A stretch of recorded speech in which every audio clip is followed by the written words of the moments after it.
হাসনাতের যে লেখাটা ছিল এটার সাথে কিন্তু আমার হচ্ছে কিছু পারসেপশানে রিসিভ করার ক্ষেত্রে দ্বিমত ছিল। তার পুরো বক্তব্যের সাথে মানে বক্তব্য লাইনগুলোর সাথে কিন্তু কোথাও দ্বিমত ছিল না।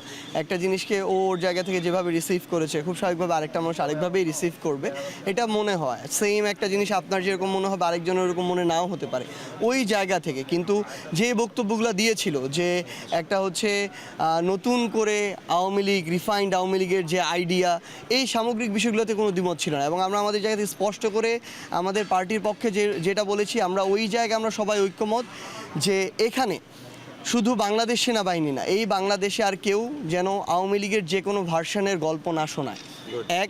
এবং দ্বিতীয়ত হচ্ছে আমরা আশা করব যে বাংলাদেশ সেনাবাহিনীর প্রতি আমাদের যে রেসপেক্টের জায়গাটা আছে সেটা প্রতিষ্ঠান হিসেবে তারা ধরে রাখবে।